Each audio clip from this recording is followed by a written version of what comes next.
Dan hari ini di Breakthrough kita kedatangan Mas Wasiat David. Sebenarnya aku agak ini ya, agak unik namanya. Kenapa namanya Mas Wasiat ya? Mungkin nanti bisa dikasih tahu ya Mas Mas David ya.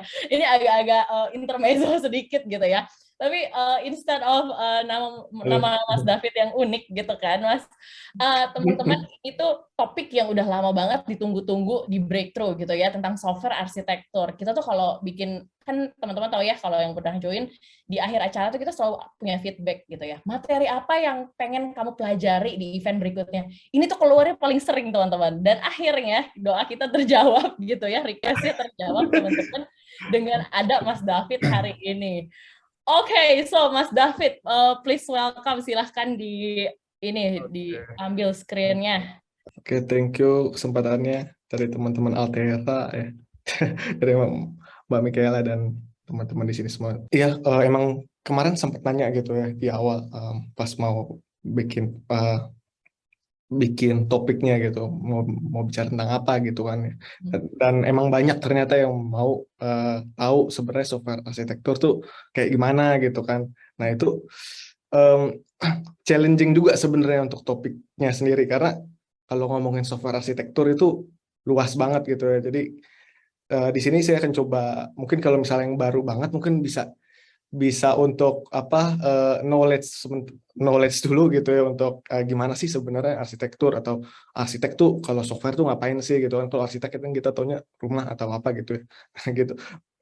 Sebenarnya apa yang dilakuin kayak gitu, dan mungkin kalau misalnya di mid level emang lebih cocok materinya untuk di mid level ke yang advance gitu.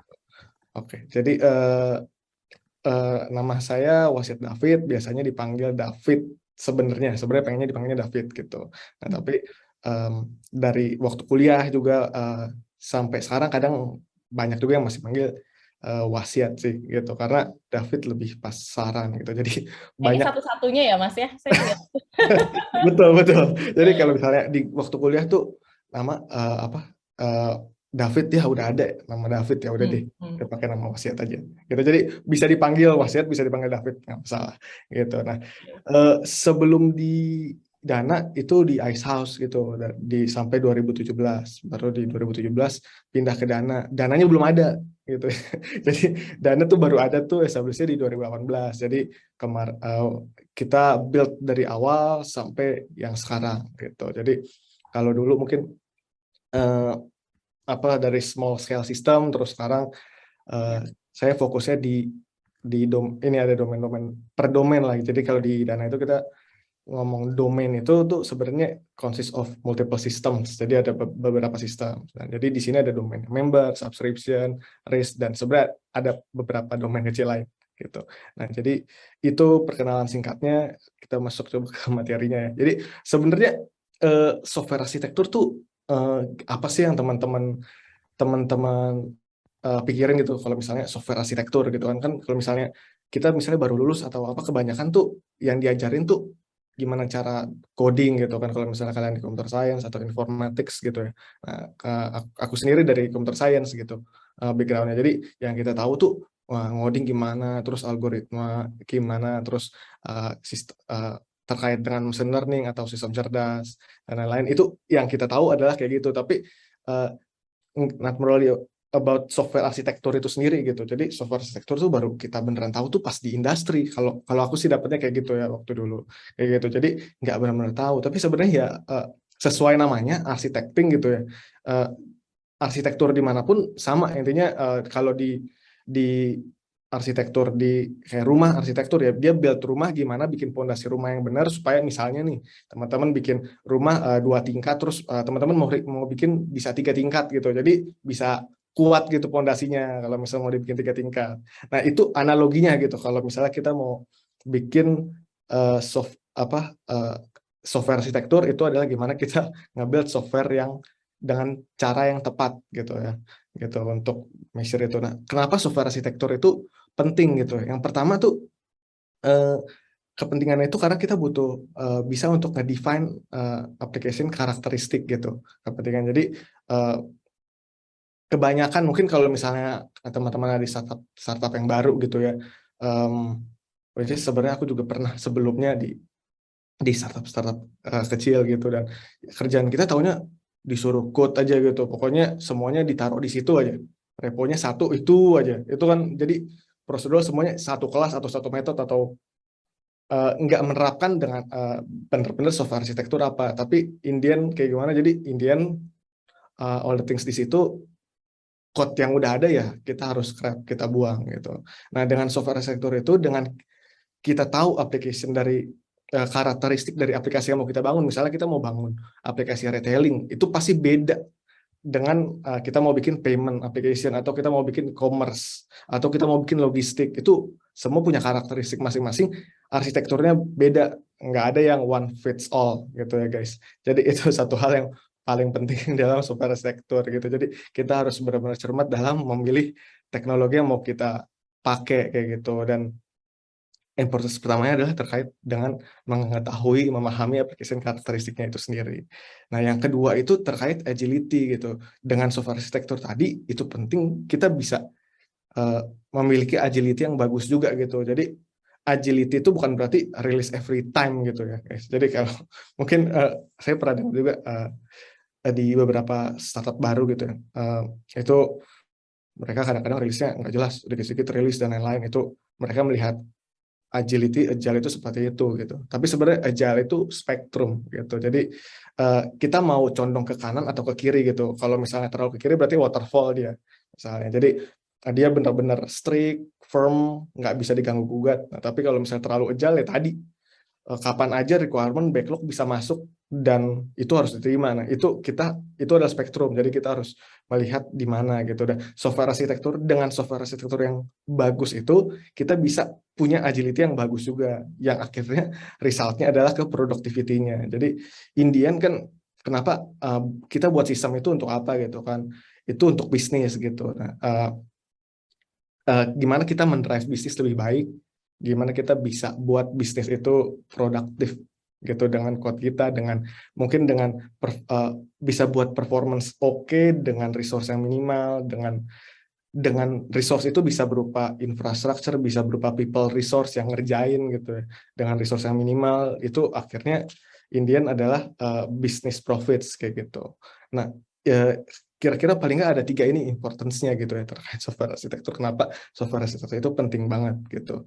Nah, jadi kalau misalnya kita ngomongin bisnis, jadi kalau ngomongin arsitektur kita nggak bisa cuma ngomongin. Jadi makanya itu di ngomongin software arsitektur itu nggak apa kita ini aku nggak akan deep banget ke salah satu topik dari arsitektur itu sendiri. Jadi akan ada beberapa misalnya di sisi foundation nanti di next slide itu terkait dengan apa aja yang harus kita perhatiin di software arsitektur dan lain-lain. Tapi kita harus tahu juga bahwa sebenarnya tuh kalau sebagai di dalam software arsitektur tuh yang ada apa aja sih yang kita harus pertimbangin gitu ya.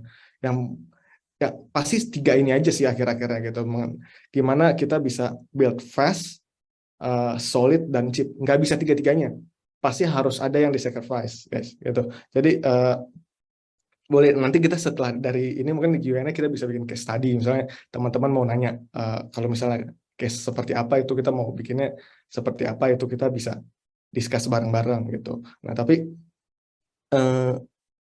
based on experience dan juga dari jurnal manapun gitu 3 ini gitu dan kita pasti harus milih, kita mau yang dia fast dan solid kah, tapi jadi mahal, atau kita mau solid dan cheap, 2 aja dari 3 itu udah bagus. Malah kadang-kadang kalau misalnya, mostly kebanyakan karena arsitekturnya nggak bagus gitu ya, dia cuma bisa bikin dia solid, tapi akhirnya nggak fast enough, nggak murah juga, jadi mahal gitu. Nah, kita harus bisa, arsitek yang bagus gitu, arsitektur yang bagus, dia bisa ada di tengah-tengah ini harusnya, kayak gitu.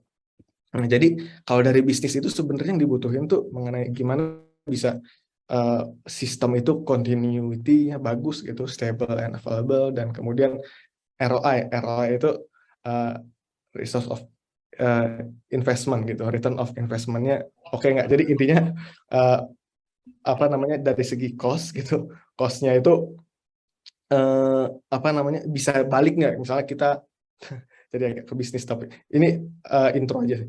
Gimana kalau misalnya kita keluarin duit misalnya kalau misalnya teman-teman ada yang pakai ya either cloud AWS, GCP, Alibaba Cloud, misalnya kita pasti ada at least misalnya bikin startup awal-awal at least adalah $300-400, ya sekitar 5 juta per bulan untuk pertama maintenance. Nah, nilai duit itu apakah itu bisa di return gitu dengan bisnis yang akan jalan dengan sistem itu, yang kayak gitu sebenarnya kita ngomongin return duitnya gitu. Nah, itu aja terkait part bisnisnya dan foundation-nya apa sih gitu. Nah, jadi ada beberapa hal. Yang pertama, desain prinsipal gitu. Jadi kalau kita sebagai untuk membuat software arsitektur yang baik gitu ya, kita harus benar-benar ngerti desain prinsipal. Makanya kalau misalnya di hierarkinya gitu ya, pertama kalian jadi junior, kemudian jadi staff, kemudian jadi senior, leads, baru di atasnya bisa jadi prinsipal, arsitek, baru kemudian bisa jadi junior dan mungkin jadi arsitek gitu kan. Dan di level atasnya lagi misalnya fellow, ya kan, kayak gitu, technical fellows. Nah, itu adalah jenjang karirnya kalau misalnya arsitek. Tapi kenapa harus lewatin itu semua? Karena desain prinsipalnya itu harus agak ngelotok gitu. Jadi kalau misalnya desain prinsipal itu nanti ada beberapa hal yang aku akan bahas di next slide gitu ya. Jadi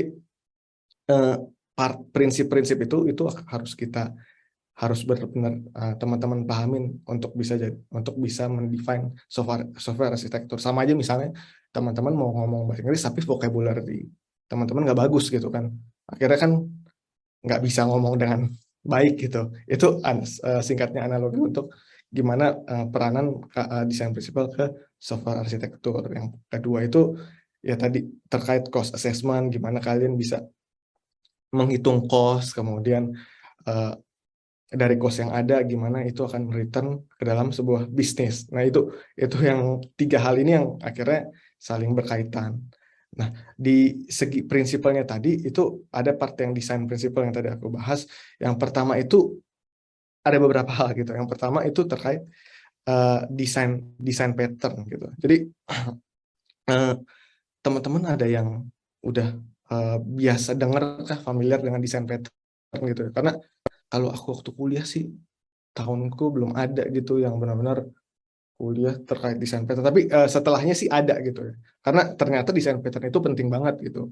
Jadi kita benar-benar dari aku belajar sendiri sebenarnya desain pattern itu ya buku sendiri misalnya ada banyak sih referensinya, tapi yang paling kena sih terkait dengan Gang of Four gitu. Gang of Four desain pattern itu ada terkait, kita nggak akan bahas dalam ya, jadi kalau misalnya mau nanti teman-teman bisa minta misalnya ke Mbak di formnya misalnya ke Mbak Michaela abis ini gitu, maunya abis ini discuss apa, desain pattern kah atau ngomongin apa gitu ya, itu bakal lebih enak gitu. Jadi kalau misalnya di desain patternnya sendiri itu ada yang terkait kalau misalnya creational gitu, creational tuh ada factory design pattern kalau teman-teman pernah tahu, terus ada juga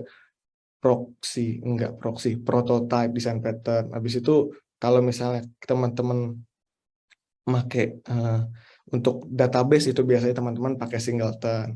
Habis itu kalau misalnya teman-teman ngomong ada juga desain pattern lain terkait dengan structure dari komponen itu sendiri. Jadi bisa ada namanya bridge atau teman-teman tahu mengenai dekorator gitu kan. Yang kayak gitu. Habis itu ada juga facade design pattern. Kemudian ada lagi behavioral design gitu. Behavioral design tuh instead of composition-nya tadi yang di structural, itu gimana suatu komponen bisa jalan berbarengan gitu, saling continuity gitu. Nah, itu behavioralnya. Jadi contohnya itu kayak strategi design pattern. Terus ada chain of behavioral design pattern. Itu adalah design pattern yang ya kalau misalnya kita reflect di Dana gitu, kita coba untuk implement hal-hal itu gitu. Nggak semuanya, karena harus pada tempatnya juga yang pasti kan. Nah, makanya itu pertama di define karakteristik application-nya. Oh, kita mau bikin aplikasi ini, dan mungkin pertamanya kita nggak bikin desain pattern yang oke, tapi karena sistemnya juga scale, bisnisnya grow, sistemnya scale, akhirnya kita butuh bigger sistemnya makin gede gitu ya. Kita butuh refactor code, kita butuh masukin beberapa desain pattern kayak gitu. Nah, jadi itu desain pattern tuh penting banget.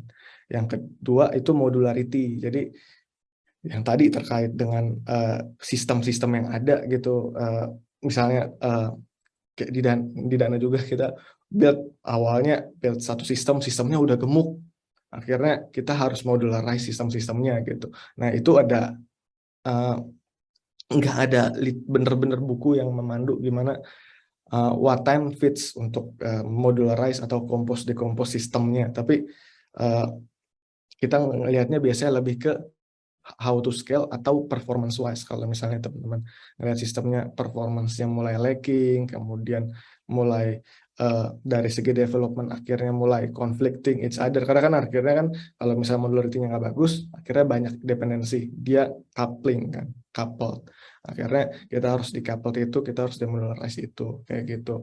Nah, kemudian terkait dengan ini semua juga gimana mengetahui dengan nerapin abstraction yang bagus dalam desain kalian kayak gitu. Jadi ini juga penting banget kaitannya dengan di sisi desain itu maksudnya code quality-nya ya gitu guys. Nah yang terakhir adalah aspek security tentunya. Jadi nggak bisa tuh kalau misalnya kalian di arsitektur tapi kalian nggak bukan artinya kalian harus jago jadi hacker gitu ya untuk kalian paham ini, tapi kalian harus paham bahwa aspek security apa aja yang kalian harus lakukan gitu. Misalnya kalian bikin login terus naruh password, kalian harus pakai apa? Apakah harus di encrypt, apakah harus di tokenize, apakah harus di hashing atau seperti apa gitu, dan saat kapan kayak gitu. Kemudian kalau misalnya kalian ngomongin login juga gitu, apakah kalian modelnya session based ataukah seperti JWT yang nggak pakai serverless, sessionless gitu, atau serverless sorry. Nah, atau bisa juga apakah loginnya modelnya pakai OAuth gitu kan. Jadi ada banyak hal gitu dan masing-masing ya sesuai peruntukannya gitu, tergantung kalian butuhnya yang mana gitu dan tergantung kebutuhan bisnis tentunya gitu. Jadi kalian harus tahu itu gitu untuk kalian akhirnya bisa ngedesain, oh untuk bisnisnya butuhnya ini, akhirnya dari kita pakainya yang kita pakai JWT aja atau kita pakai session base seperti biasa atau kita pakai OAuth dan lain-lain itu. Nah dari aspek quality itu yang pertama adalah terkait capacity gitu. Semua software arsitektur bisa mendesain bagaimana untuk menghitung capacity dari sistemnya gitu. Jadi untuk suatu capacity dia bisa menampung berapa banyak kayak gitu. Dia bukan menampung, bisa bisa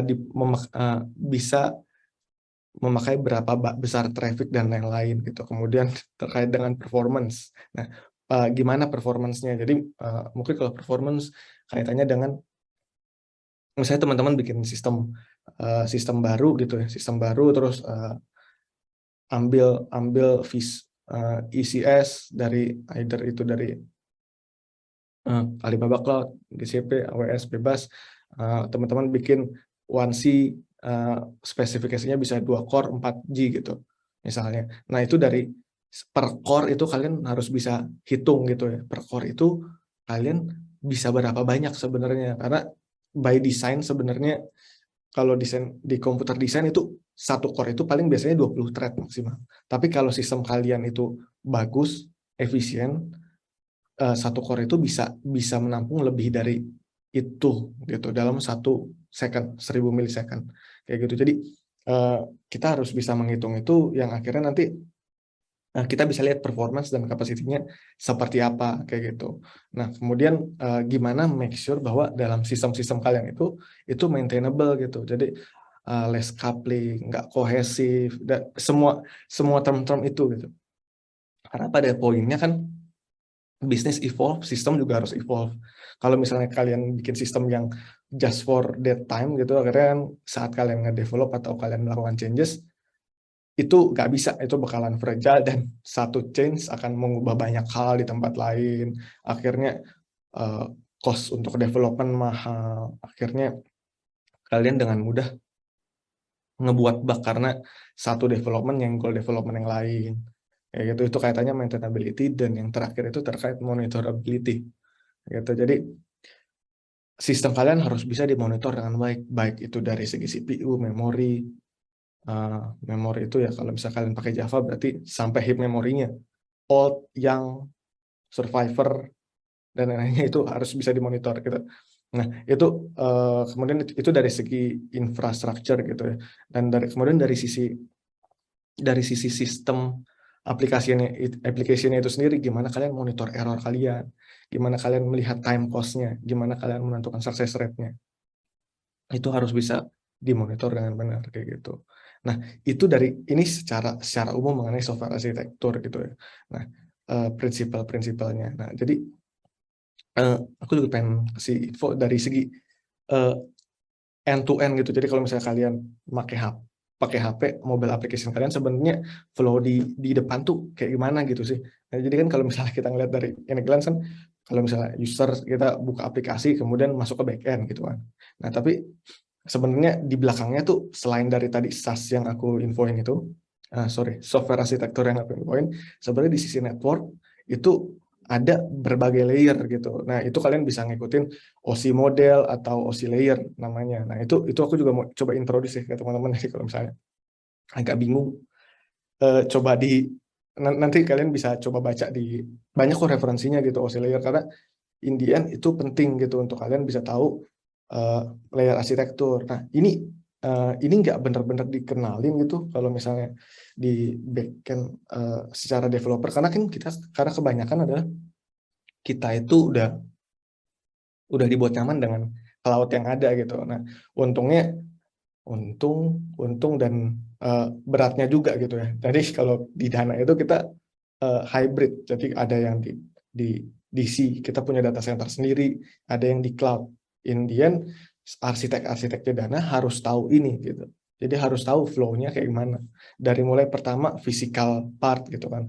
Physical di data center kita itu komunikasinya gimana convert ke bit dan lain-lain. Dan kemudian dari satu physical server komunikasi ke physical server lewat mana gitu.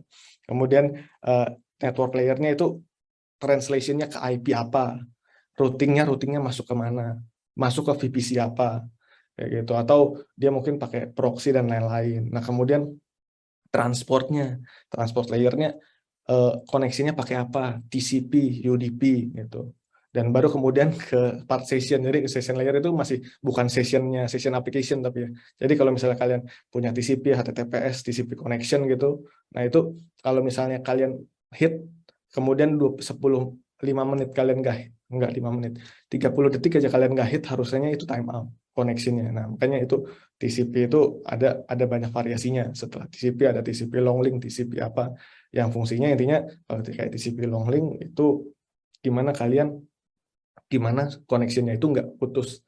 Yang intinya dia akan selalu ngasih sinyal dari satu server, satu network ke network yang lain supaya koneksinya ini nggak putus kayak gitu.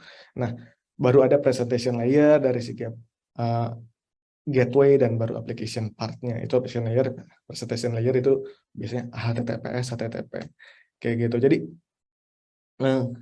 dengan kalian tahu ini gitu, seorang arsitek itu harus tahu arsitektur layer ini, karena saat kita error gitu di aplikasi gitu, nggak melulu di aplikasinya gitu. Jadi kalian harus tahu ini di layer keberapa gitu. Oh, ini TCP-nya nih. Oh ternyata ini dari load balancer kita. Oh ternyata dari reverse proxy, atau dari CDN dan lain-lain. Karena nggak langsung gitu, nggak langsung terus langsung masuk ke aplikasi, nggak kayak gitu. Jadi kalau misalnya kalian komunikasi ya, misalnya kalian mungkin ada yang dari computer science tahu jaringan komputer gitu kan ya. Nah, jadi kalau kita connect pasti pertamanya kita akan connect dari IP kita ke yang terdekat itu ISP kita. Misalnya kalian pakai ISP apa? Enak kalau ngomongin namanya ISP A gitu ya. ISP A, kemudian nanti dari ISP A baru akan koneksi ke ISP yang di-connect sama si aplikasinya gitu.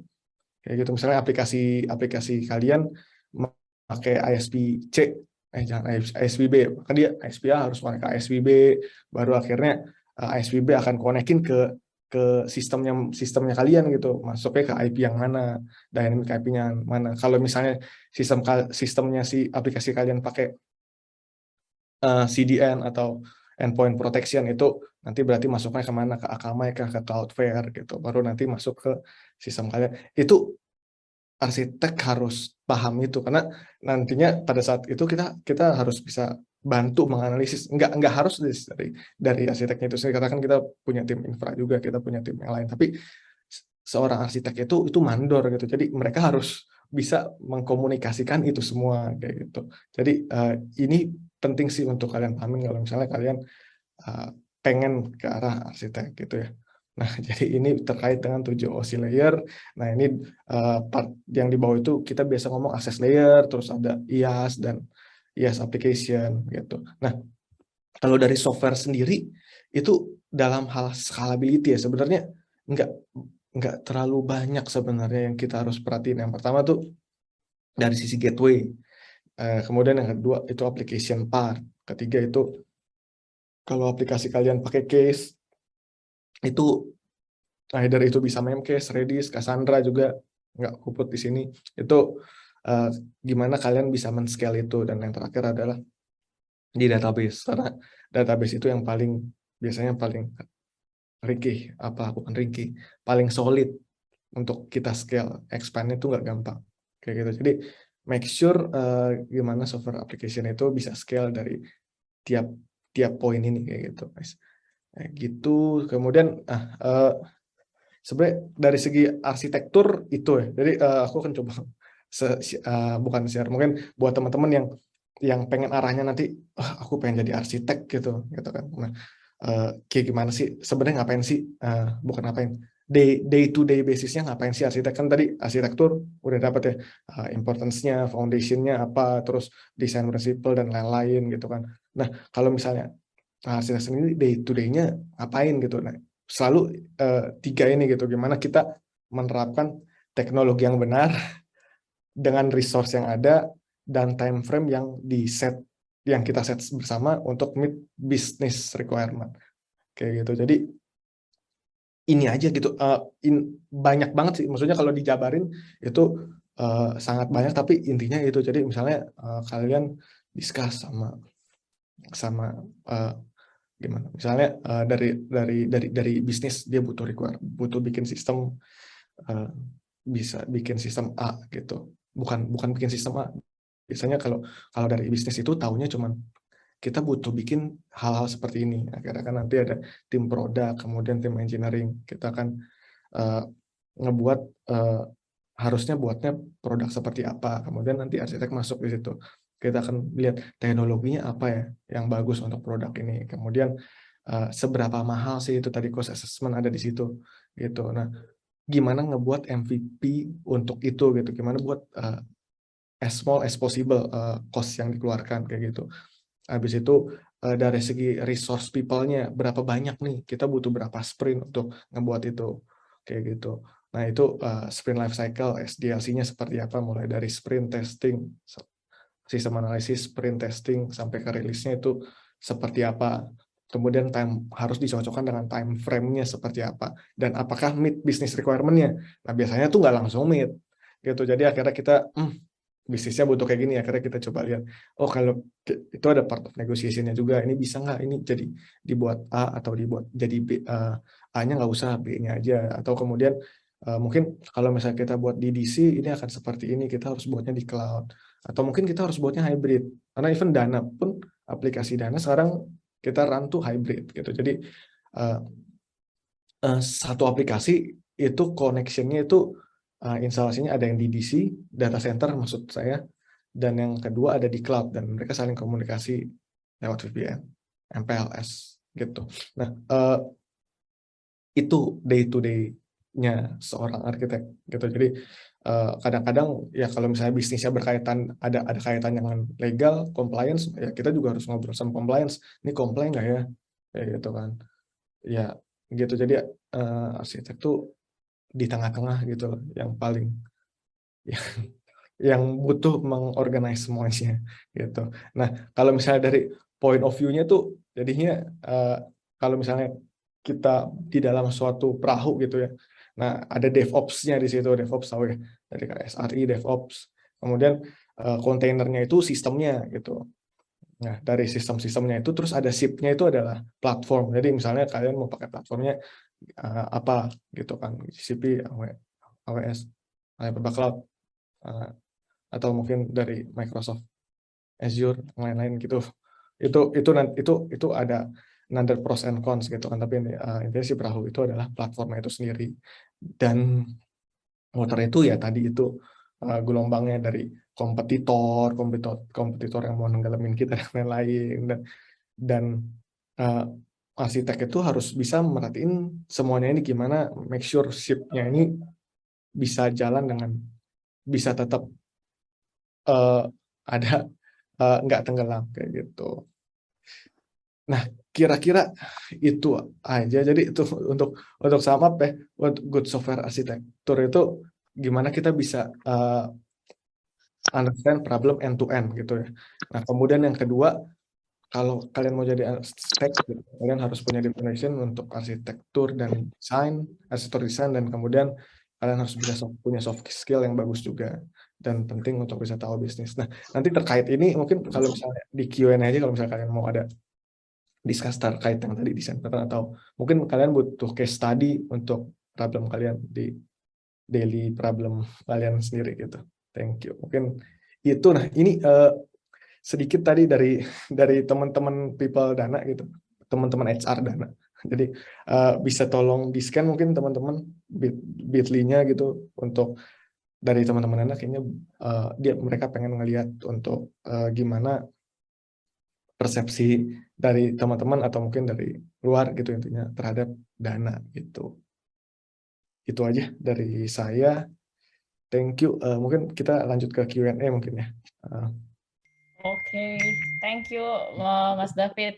Ini kalau aku lihat berarti memang kalau di arsitek itu sendiri lebih ke high level ya. Jadi banyak hal yang dipertimbangkan dalam membentuk atau planning sebuah sistem gitu ya.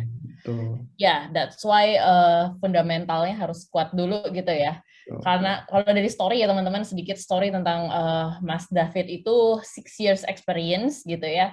Menurutku itu sebuah experience yang cukup compact menurutku ya Mas, karena dia kalau udah masuk sistem arsitek biasanya nggak cukup 6 tahun, maksudnya lebih gitu kan. Tapi dirimu kayaknya lumayan akselerasi nih gitu ya dalam karir juga. Ini sangat-sangat menarik.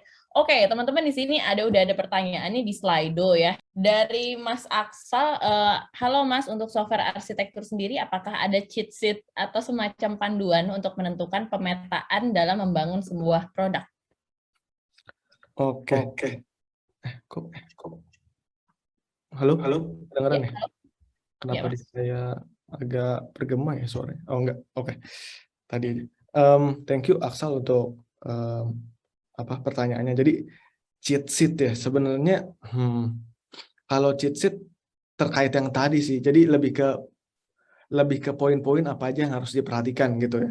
Jadi aku ada beberapa poin sebenarnya yang bisa kalian perhatikan untuk ngedesain itu. Jadi part-partnya itu terkait tadi capacity, performance, availability, scalability. Nah, itu adalah quality attribute yang harus kalian make sure untuk ngebangun produk. Tapi sebenarnya saat membangun produk gitu ya, harus dilihat dulu per goal-nya gitu. Jadi kalau di arsitek gitu, kita ngelihat dalam arsitektur sendiri gitu ya, kita harus lihat produknya ini sebenarnya mau dibuat seperti apa gitu. Karena kalau misalnya mungkin kalian di fase startup baru gitu, aku juga kadang jadi advisor, kadang bantuin teman juga gitu untuk nge-build fase startupnya mereka gitu. Nah jadi yang biasa aku tanya adalah kalian sebenarnya mau buat apa, budget kalian berapa lama kalian bisa napas dengan budget segitu gitu.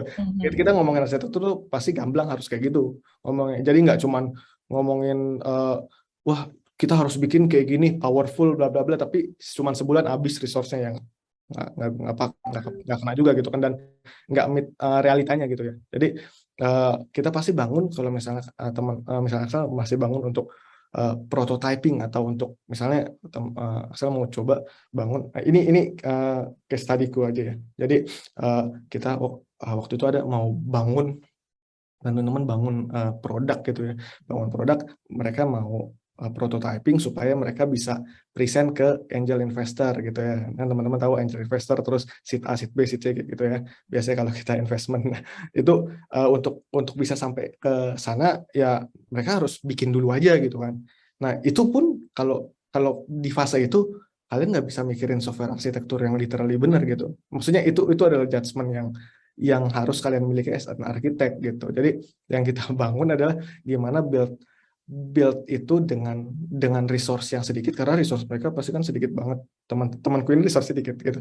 Karena mereka masih baru mau desain, idenya oke gitu, tapi mereka harus bikin prototipenya dulu, biasanya kayak gitu sekarang. Jadi untuk dapat seat atau apa, mereka harus bikin dulu build. Jadi nggak bisa tuh, kalau dulu bisa idenya dulu, belum ada apa-apa, baru coret-coretan, itu bisa tuh idenya di approve, terus akhirnya dapat dana pertama lah gitu. Kalau sekarang nggak bisa, produknya dulu apa, prototipenya, baru kalian bisa itu. Nah, kalau misalnya yang kita butuhin produk di fase itu adalah ya kita nggak bisa terlalu mikirin itu.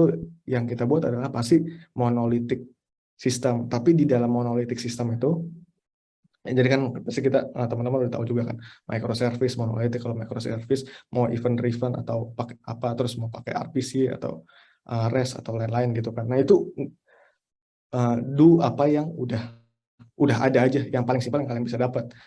Tapi yang paling penting adalah cuman satu sih sebenarnya di dalam monolitik kalian itu, gimana kalian bisa memetakan komponen-komponen besarnya gitu. Misalnya kalau misalnya kalian ngomongin retailing, mungkin ada part produk, ada part logistiknya. Nah itu komponennya udah dipisah-pisah tuh, walaupun teman-teman mungkin satu sistem gitu ya, tapi karena udah dipisah, udah dimodularize, saat nanti bagus-bagus gitu kan, prototipe lancar, duitnya ngalir gitu, kalian bisa ngebuka itu tanpa effort yang besar di situ.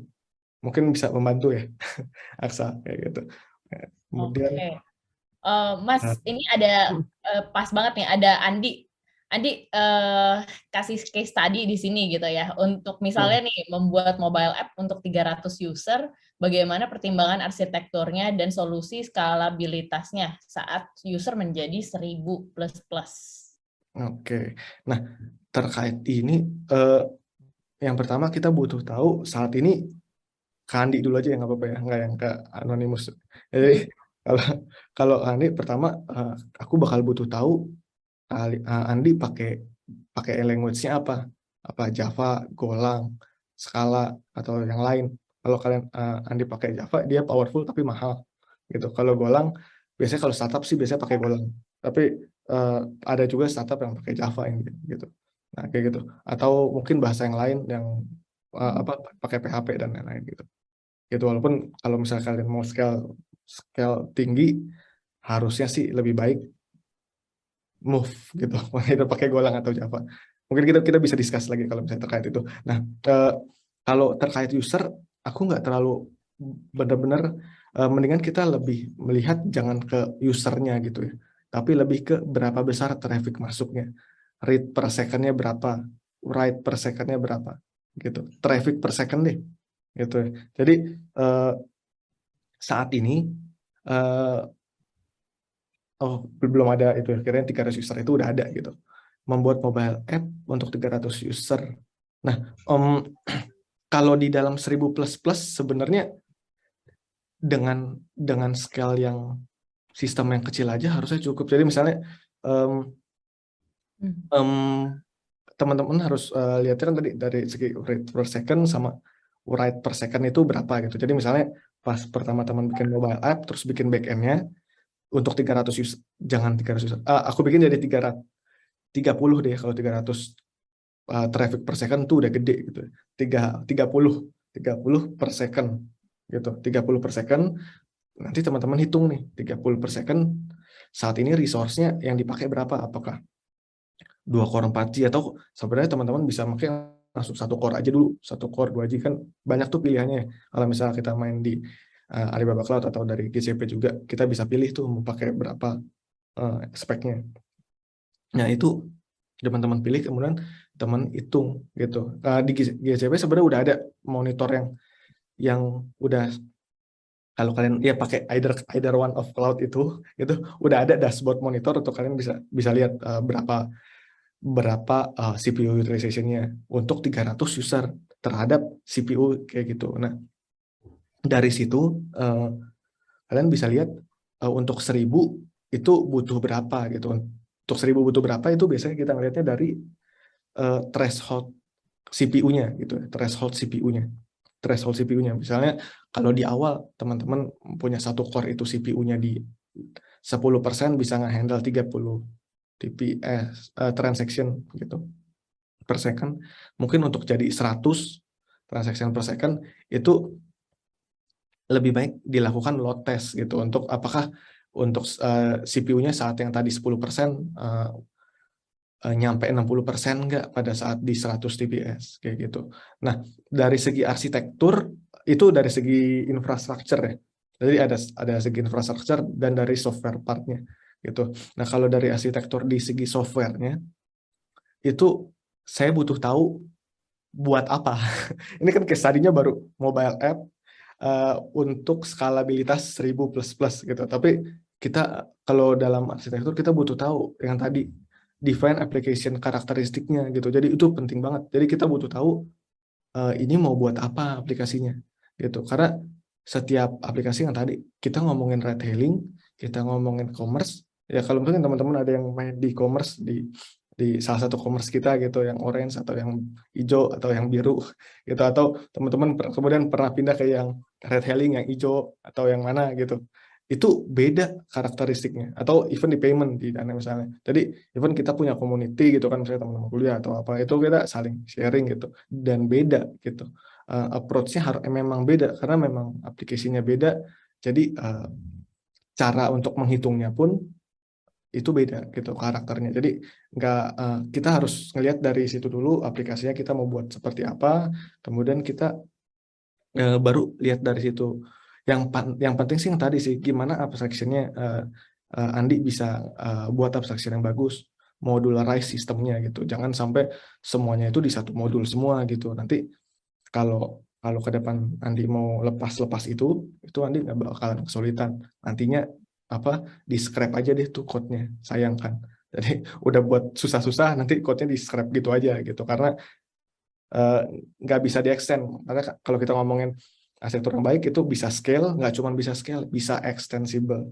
Extensible itu ngomongin nggak ngomongin scale. Scale itu kita ngomongin dari segi traffic dan traffic partnya ya. Tapi kalau extensible itu kita ngomongin gimana bisa evolve aplikasinya, bisa menangani fitur-fitur yang lain, use case yang lain gitu. Mungkin gitu dulu kali ya. Oke. Ya, Andi nanti kalau mau menambahkan bisa open mic aja ya, Andi. Kak, mau nanya Ya, follow up question boleh ya?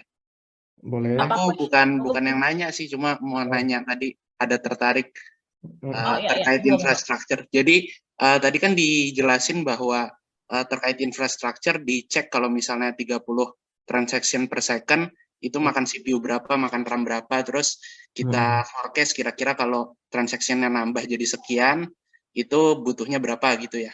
Nah, bisa nggak sih tanpa kita melakukan load test gitu, jadi by teori kita udah tahu butuh RAM berapa, butuh CPU berapa, karena ada case-nya di mana kita belum buat nih aplikasinya, tapi udah pengen tahu kebutuhan infrastrukturnya kayak apa gitu. Betul, ya itu biasa ada kejadian juga sih di bisnis. Biasanya kita bakalan ambil Indian akan kalau kayak gitu ya. Kalau saya biasanya approach-nya lebih ke dari application yang mirip itu saya butuh berapa. Jadi kebetulan itu dari lebih ke experience aja gitu kalau saat ini. Jadi sebelumnya saya bikin logistik nih, terkait logistik itu butuh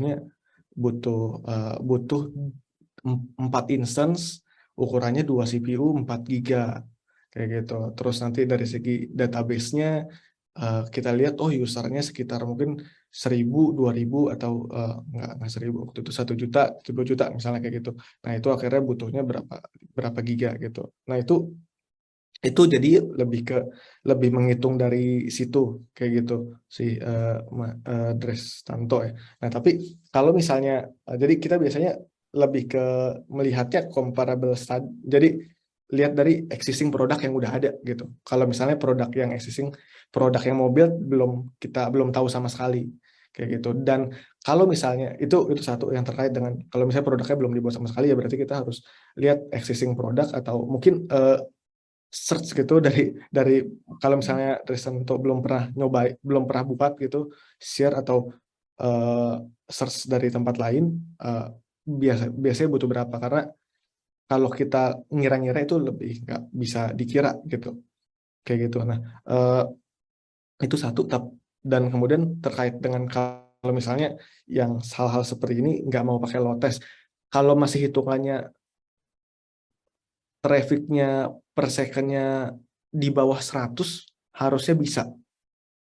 Tapi kalau trafficnya di atas 100 itu nggak bisa, karena ngehandle mungkin kalau misalnya teman-teman pernah tahu, ngehandle millions, puluhan millions, dan 100 millions itu beda gitu. Jadi kalau misalnya ngehandle-nya jadi Dana kita udah melewati step yang mungkin teman-teman pernah lihat waktu zaman Dana di awal banget 2018 kita bikin Sneakers Day, mati itu dananya. Nah, itu kita sama sekali inexperience untuk ngebuat traffic sebesar itu gitu. Jadi ternyata gila nih orang sneakers nih, gila-gila gitu untuk makainya karena diskonnya parah gitu ya waktu dulu kan, kalau teman-teman tahu gitu. Jadi itu event kita udah belajar dari situ. Nah, ternyata kemudian di perjalanan waktu di 2019 kita punya another event habis juga gitu, karena padahal kita udah melakukan expansion yang lumayan gitu, dan kita udah forecast dan lain-lain, walaupun kita udah pakai linear regression dan lain-lain, udah jurnal, dan memang dari jurnal pun kita melihat bahwa it's not bulletproof gitu, kayak gitu. Jadi kalian harus tetap melakukan load test. Makanya jadi kalau misalnya di awal 30 TPS terus kalian mau coba ke 50 TPS, 70 TPS, oke lah, kita bikin linear regression comparison dan lain-lain kayak gitu. Banyak ada beberapa metode yang mungkin kalau di Google juga itu udah bagus gitu metodenya gitu, banyak ada contoh-contohnya juga, kalian bisa ikutin gitu. Tapi kalau misalnya kalian mau untuk scale yang besar gitu, itu nggak bisa pakai itu gitu, karena ya itu nggak bulletproof tadi, itu akhirnya akan kena ke kalian sendiri gitu, karena ada hal-hal yang namanya sistem gitu ya, sistem nggak 100% correct gitu, jadi ada chance of failure gitu. Even misalnya kita bikin di CPU-nya di 60%, 70% threshold, itu ada hal-hal yang kita nggak kelihatan gitu, nggak akan kelihatan. Jadi di 70% CPU versus di 50% CPU ada hal yang kita nggak kelihatan, makanya akhirnya kita butuh melakukan load test itu sendiri sih, Santo, gitu. Itu mungkin jawabannya. Oke. Semoga menjawab ya, Mas Dresanto ya. Ya, udah jelas, makasih. Oke, thank you. Mas, ini dari Anonymous nih. Menurut Mas David, seorang developer itu atau engineer kalau ingin jadi arsitek, kira-kira butuh experience berapa lama ya?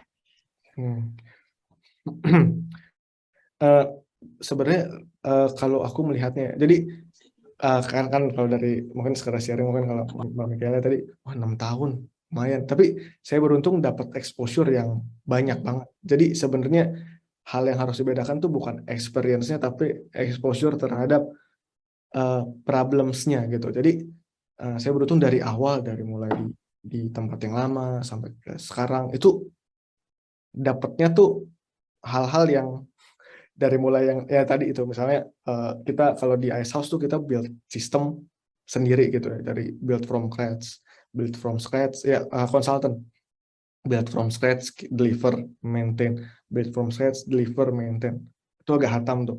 Terus pindah ke Dana, kerjanya maintain produk gitu kan. Kalau di consultant kan kita build, maintainnya belum tahu tuh. Jadi kita nggak tahu tuh ngehandle trafficnya gimana. Tapi kita tahu, kita punya experience how to build, how to create deh.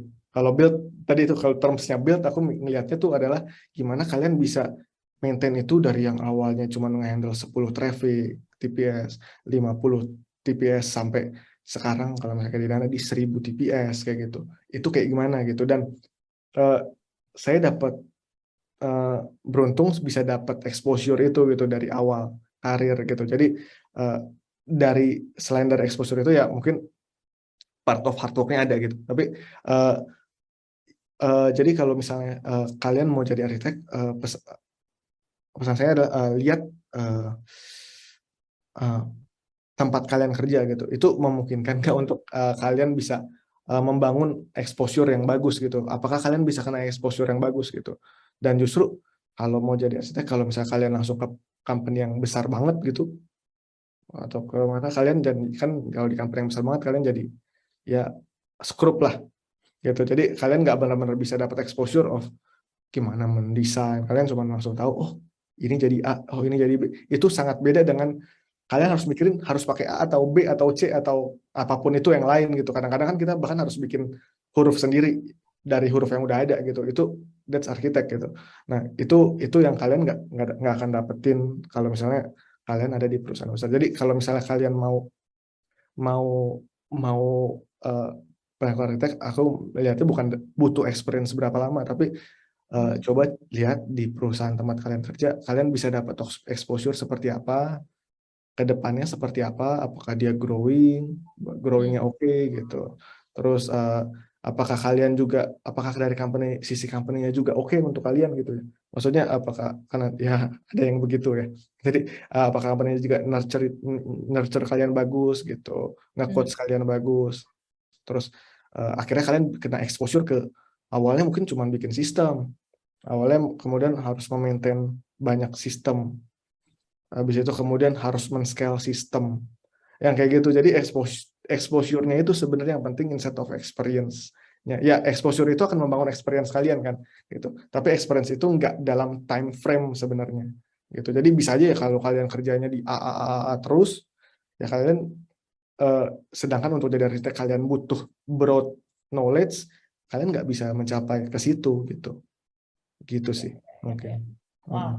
Ya, jadi emang selain dari exposure, berarti ada learning curve-nya juga ya, seberapa cepat kita bisa belajar itu ya, lebih ke konseptualnya juga ya.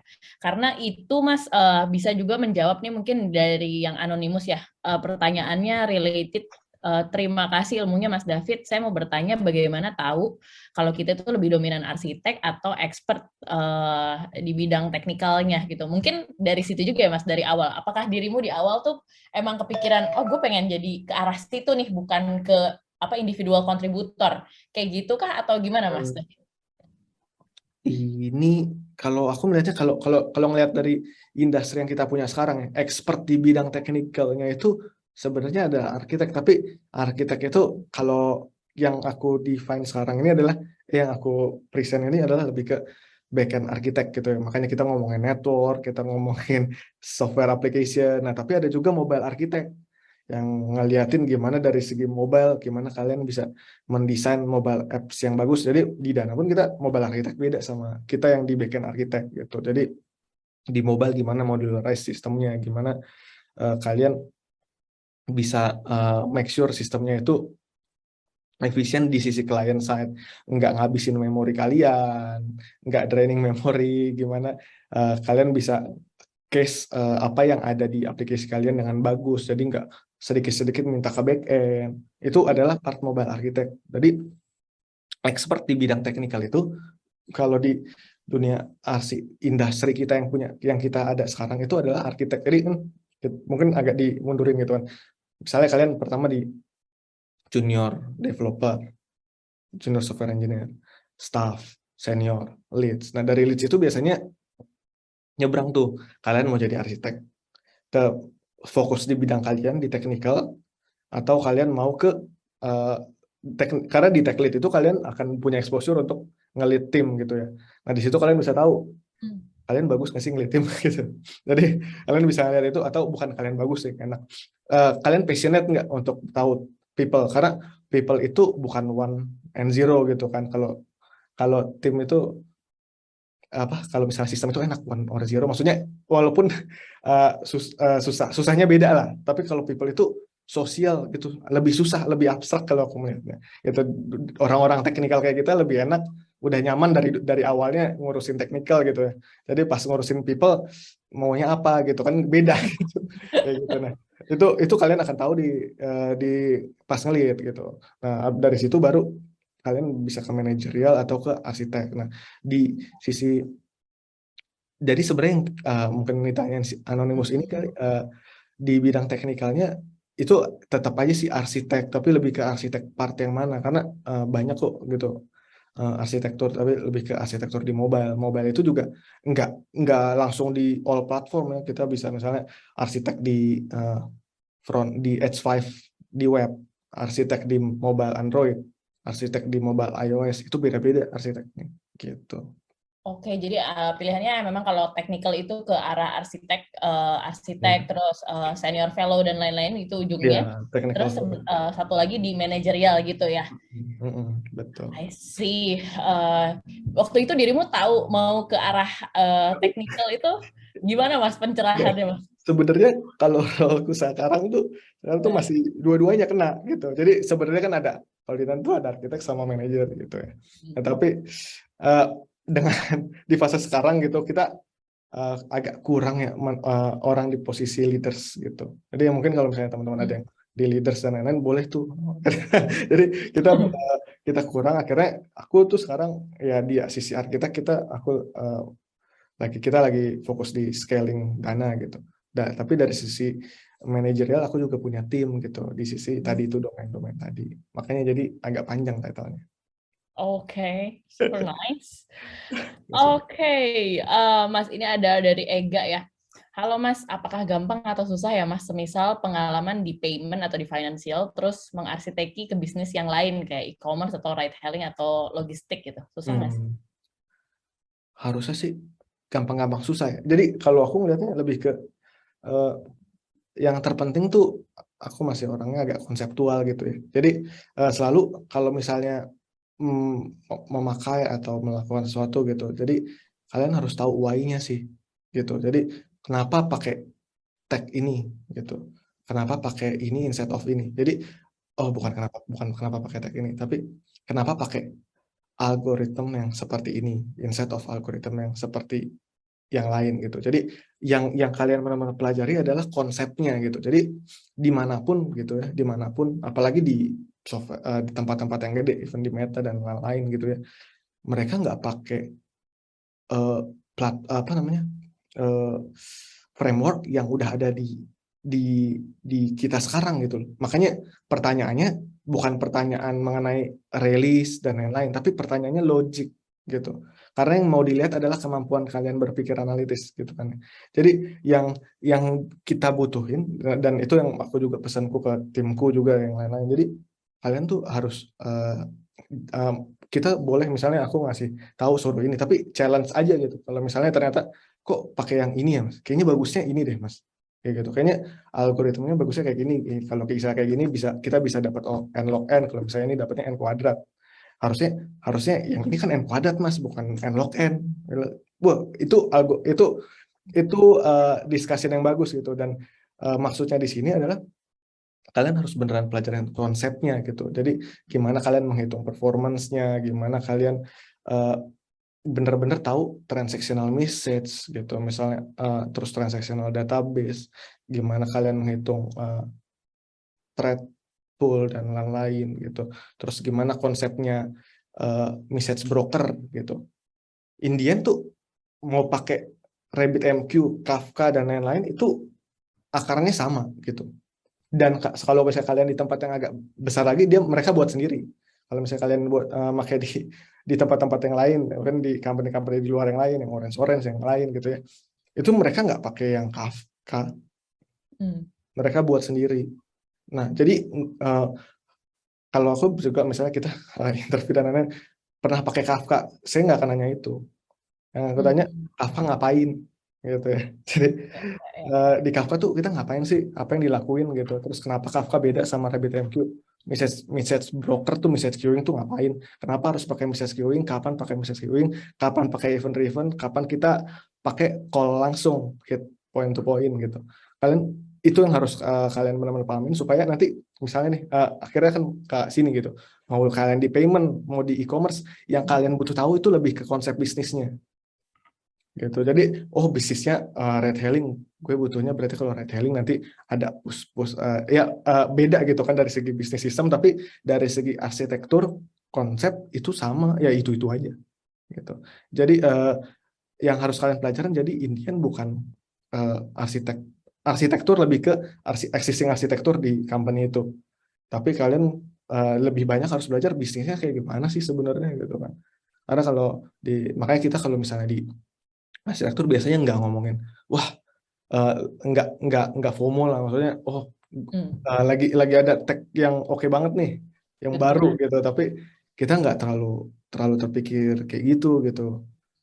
Jadi yang kita lihat adalah dari people juga, yang kita lihat adalah skill of mereka bisa learn-nya itu untuk learn apapun itu gitu. Jadi dengan kayak gitu jadi kita yakin juga gitu nanti kita dapat, karena kan intinya kalau engineering kan problem solving juga kan, technical logically problem solving gitu. Saat kita dapat new challenge, technical challenge itu akan seperti apa, bukan pengalaman memakai sesuatu gitu. Ya itu nilai plus lah, tapi yang mungkin kita lebih butuhin tuh lebih di situnya sih sebenarnya. Oke. Gitu. Super sekali ya jawabannya teman-teman, sangat komplit. Oke, Mas, ini aku mau ingetin jam dulu. Ini udah lebih soalnya dari janjianku gitu. Takutnya dirimu masih di kantor. Is that okay untuk misalnya 2 atau 3 pertanyaan lagi, Mas? Boleh deh 2 lagi deh, Mbak. 2 lagi lah. Oke, Mas pilih aja deh. Mendingan kita jawab yang mana nih? Aku yang pilih. Nggak ada yang mau nge-like pertanyaannya supaya dijawab lebih duluan. Apa ya? Mobile app. Atau dijawab cepat? Kita tahu bahwa mungkin yang di atas tuh yang ada like 1. Terima kasih. Saya bahwa kita enggak deh, yang bawah itu yang anonimus juga. Mas David, di saat produk misalnya mobile app atau web, apakah ada perbedaan dalam menentukan software arsitektur? Ya. Kalau dari segi front end, mobile natifnya atau H5-nya tentunya beda ya. Tapi dari segi back-end-nya balik lagi ke produk yang mau kita build apa gitu. Jadi dari intinya sih tetap sih itu produk yang mau kita build, terus gimana kita buat itu modularize, terapin desain pattern yang ada, gimana bikin itu, gimana kita bisa measure capacity-nya, maintainability, monitorability yang kayak tadi gitu. Lanjut. Tadi tuh kayaknya ada yang naik ke atas deh. Oh, ini belajarnya mulai dari mana? Kayaknya ini belum ya? Oh, belum, iya. Iya. Arsitek belajarnya baiknya dari mana? Kalau aku sih mikirnya ini jawaban nggak akan ada di Google. Jadi dimulai dari apa yang anonimus suka aja, gitu. Jadi harus mulai dari apa yang passionate buat mas anonimus ini gitu ya. Jadi kalau misalnya sukanya itu di mobile development, ya nggak apa-apa di mobile, di native gitu. Habis itu tapi yang tadi itu benar-benar belajar sampai dalam gitu, jangan luarnya aja. Jangan kebanyakan kita tuh baru kita udah make, wih jalan, seneng gitu, tapi lupa untuk benar-benar kenapa harus pakai itu gitu. Jadi yang kayak kenapa harus pakai itu atau kenapa jalannya seperti itu gitu. Jadi butuh itunya sih. Jadi why-nya itu penting, bukan cuman how atau what-nya tadi gitu. Kan biasanya sampai how, tapi why itu penting untuk kita tanya ke diri kita sendiri gitu. Jadi belajar dari yang nyamannya kalian aja, dan baru kalian expand dari situ gitu ya. Ya, belajar cari yang nyaman, belajar why-nya, dapetin exposure lebih banyak gitu ya. Oke, terakhir kali ya Mas. Ya, terakhir. Oke, ini. Halo Mas, kira-kira ada berapa tim dan apa saja tanggung jawab khususnya perusahaan di Dana di awal membangun software arsitektur app Dana? Terima kasih. Di awal membangun. Di awal. Ada berapa timnya dan tanggung jawabnya apa aja tuh role-nya? Kalau di Dana kita backend-nya gede sih, lumayan banyak. Jadi kalau dulu tuh kita masih di 20-an orang gitu, 30. Nah itu dulu saya di tim saya itu cuman ada 5-7 orang gitu awalnya. Jadi ada beberapa tim arsitek juga. Jadi ada yang di mobile, di member, saya di member, terus ada yang di part acquiring atau transaction gitu, ada yang di part pembayaran gitu. Nah itu aja sih sebenarnya, cuman ada kita bareng-bareng lah, bisa kita berantemnya ya berantem argumen gitu, misalnya ini harusnya pakainya ini harusnya pakai kayak gini, tapi Indian sih solution oriented, itu yang penting gitu. Jadi yang di awal-awal tuh segitu, tapi kalau misalnya kita ngomongin ke sekarang mungkin ya, terus jadi tanggung jawabnya itu terpisah ya. Jadi kalau di saya sendiri itu fokusnya di membantu mengkoordinasi gitu, gimana untuk architecting di sisi domain sendiri gitu. Pertama di member, di subscription risk, dan search-nya Dana gitu. Kita ada search domain itu yang nggak di gitu. Nah di situ, dan kemudian untuk dapat tugas tambahan untuk melakukan scaling Dana secara umum gitu. Jadi sistem Dana, tapi nggak saya yang melakukan langsung scale-nya, karena kita juga punya teman infra team, teman network yang helpful banget gitu, yang juga memberikan insight gitu. Tapi untuk di situ part arsitek adalah kita membantu mengorganize itu gitu. Oke, kalau gitu thank you so much, dan itu menjadi pertanyaan terakhir malam hari ini ya. Teman-teman, terima kasih untuk pertanyaannya, lebih lagi untuk Mas David yang luar biasa run through ya secara kompak apa itu software arsitektur, karena ini memang satu topik yang lumayan high level ya Mas ya, jadi nggak terlalu teknikal kan. Jadi teman-teman di sini beneran kalau aku lihat ya harus catch up sama yang namanya business acumen juga tuh kan, dilihat kenapa gue bikin ini, gue bisa kasih duit company seberapa cepet nih gitu kalau bikin sistemnya kayak gini gitu ya, jadi nggak terlalu boros, jadi returnnya lebih cepat dan lain-lain. Itu satu hal yang mungkin di luar kebiasaannya teman-teman berpikir ya, karena biasanya kan solving ini pokoknya dibaging aja dulu deh gitu ya, nggak sampai ke whole konsep atau whole arsitek dari sebuah sistem. Super happy, Mas David. Thank you buat sharingnya hari ini. Thank you juga. Terima kasih sekali lagi Mas David. Terima kasih teman-teman yang udah join hari ini. Sampai bertemu di event kita berikutnya ya. Thank you Julius, thank you Mas Andi dan teman-teman lainnya. Bye guys, thank you.